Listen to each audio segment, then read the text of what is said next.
Good morning, everyone. We have sun today, so that's why the door is open. 682, we've been working on. This is the one we had the video on the carburetor issue. And this is when we also changed the harness in. But I believe I ran it yesterday. Runs good, no problem there.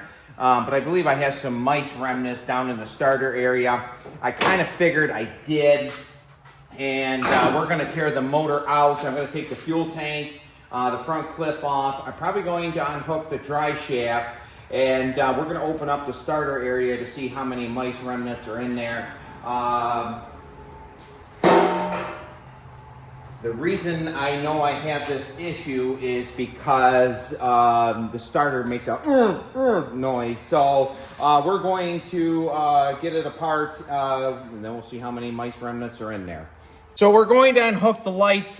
These aren't hooked up exactly the same as the originals. The harness had a little bit of a glitch in it, but I just ran jumper wires to the other side. It'll work, no problem. We're going to get that unhooked here, and then we're going to take the front nose piece off. Now, I'm not going to be in any hurry. My record is 13 minutes, 10 seconds pulling one from sheet metal to motor. We're going to take our time. I know I've shot this video before removing the motor. I'm going to do it just exactly like I did my 1811 video. I'm just going to put the motor off to the side.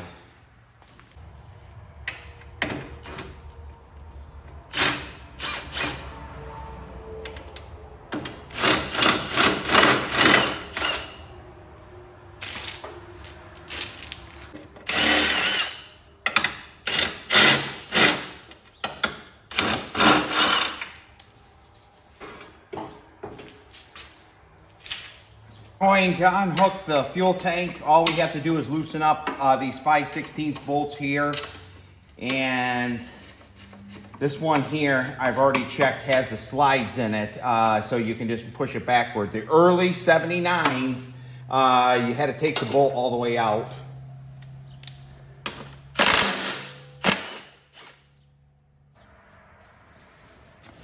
Now, I know I said this before, right here is a ground for the harness for the lights. We're just going to cut the gas line right there, and I'm going to put a 5/16 bolt in it. If I have to, I'll put a 1/4 inch. I'm not going to shut the fuel off. Well, I probably could shut the fuel off. A lot of times the petcock doesn't completely shut them off. I have some brand new ones coming in from my sponsor, HIPAA. So we're going to start putting brand new ones in every time we do it.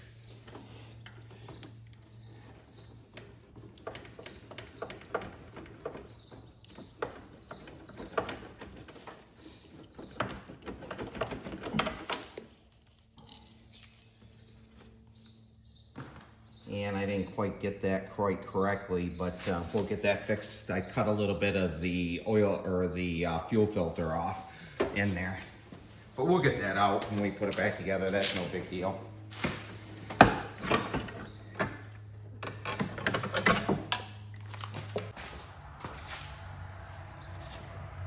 So now we're down in the area with the coupling. I am going to take the pin out this time. And the reason I'm going to, because I want to slide this back, make it a little bit easier when I take the motor. And I'm just going to tip the motor off to the side. And I want to check that ball in there to make sure it's good. I'm in here now, so I might as well do it.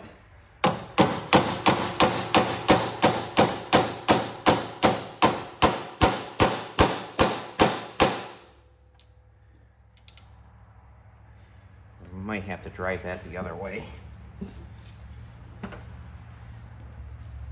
put a little bit more.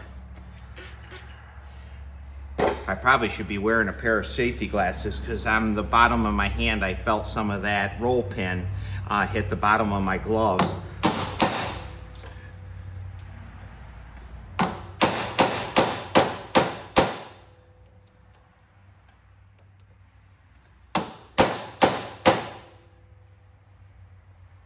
And having a little bit of difficulty with that.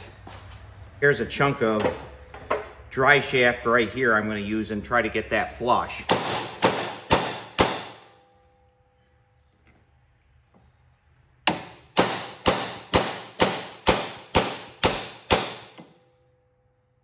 And I think I have it. We'll see if we can drive it down through now.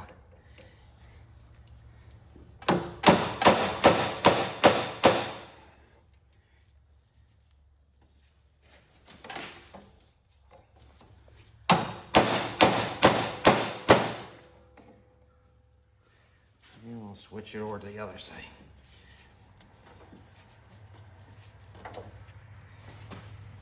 We are getting it moving.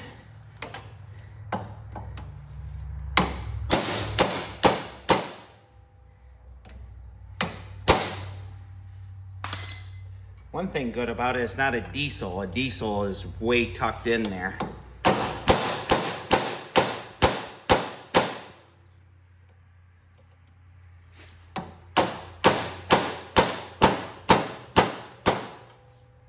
There she goes.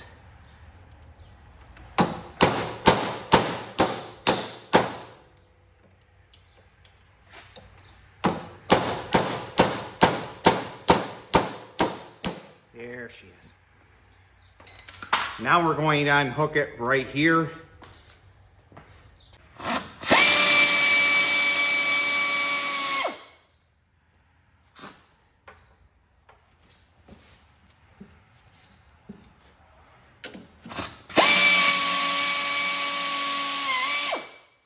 Now I'm not going to do anything with it because I'm going to be pulling the motor out, so we'll just push these back a little bit like this and drop the washer. You definitely want to have the washers on there. Right there's another one. But that is not sliding back in that area right there. Before I put it together, I'll have that all loose.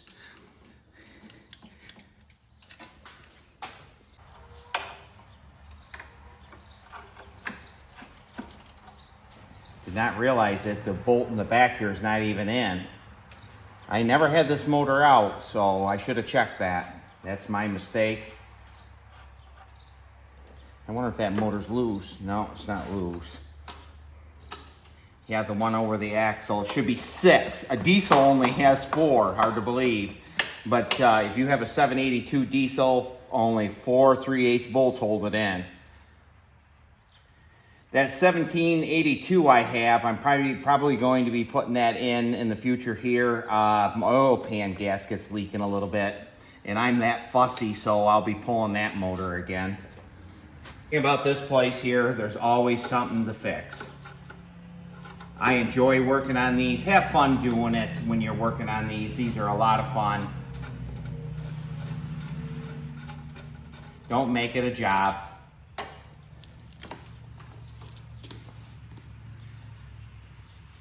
That bolt's not even in.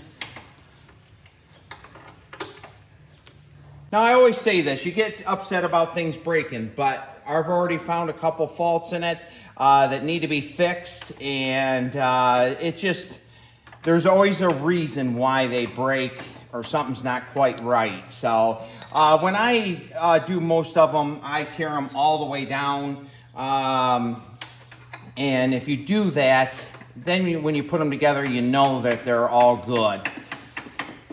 There's loose bolts, rear ends are loose. I mean, there could be a lot of different things that could be a problem. That one there is going to be a little bit of a sticky one.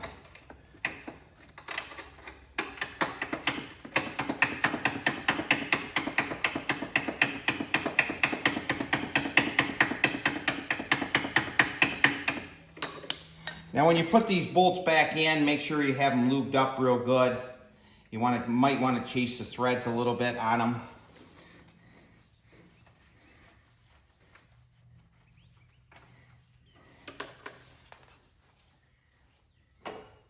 Now we're just going to tip it up, and we're going to be able to see the starter.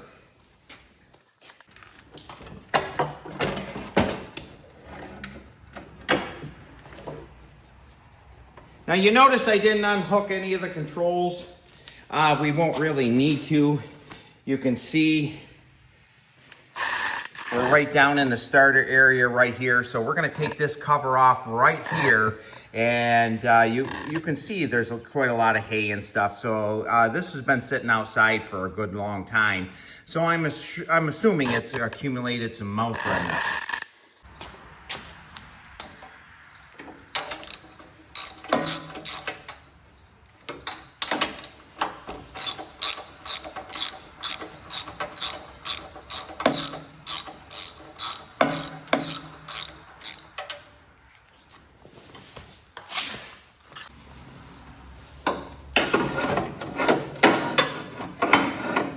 A little bit of a safety right there.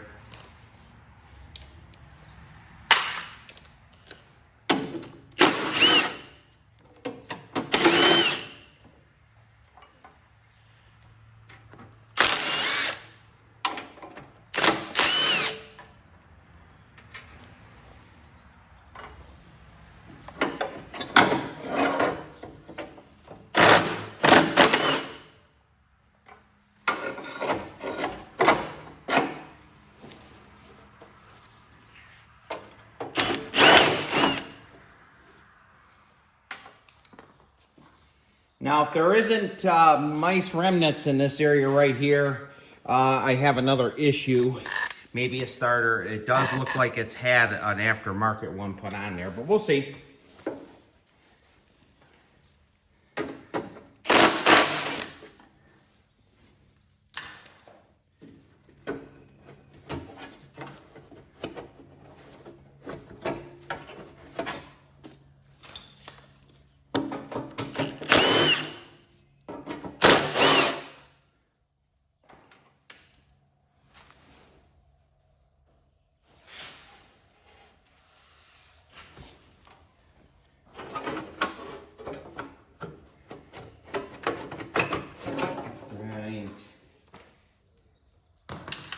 Have to loosen up this front shroud a little bit here.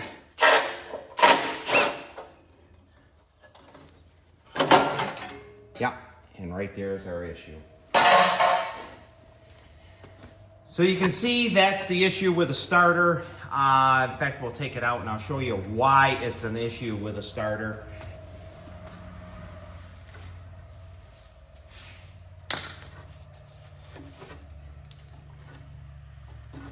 And the reason why it's an issue, you can see right there the starter drive wasn't engaging right into the flywheel. This motor here is extremely clean. I'm very happy about that, but we do have some remnants up in that area right there. You want to make sure that these motors are really clean, and the reason why, if you don't, you will be blowing a head gasket. So we're going to get it put back together. Right there's all of the remnants that came out of it. Future videos, we're going to be putting the mule drive and the 44C deck on it. We'll have some videos of mowing with it, and believe we have a pretty good machine. So thanks for watching. If you haven't subscribed to the channel, please do so. I appreciate you watching my channel, and we'll definitely see you on the next video.